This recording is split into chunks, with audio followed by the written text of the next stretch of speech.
A wani ƙauye mai cike da shukoki da kyawawan duwatsu, wata yarinya mai suna Amina ta shahara da kyawunta da halinta mai kyau.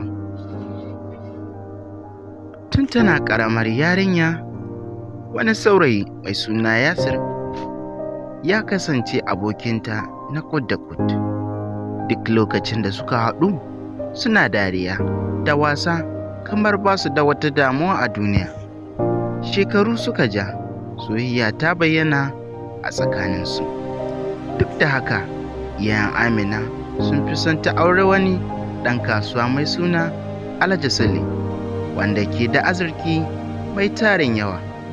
Amina ta ƙi amincewa, amma iyayenta sun matsa mata lamba. Ranar da ta kasance rana don bikin aurenta da Alhaji Sule, Yasir ya zo da daddare ya roƙe ta da su gudu. Sai Amina ta ce, "Idan muna da ƙaddarar juna, Allah sai sake haɗa mu, amma ba zan cutar da iyayena ba." Ranar aure, Yasir bai zo ba. Shekaru sun shuɗe. Amina ta haifi yara, amma zuciyarta har yanzu tana tare da Yasir.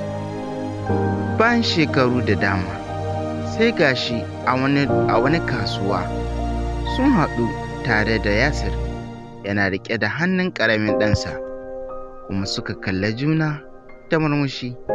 Kowannensu na tunani abin da ya kasance a baya. Haka dai suka rabu, suna masu kewar juna.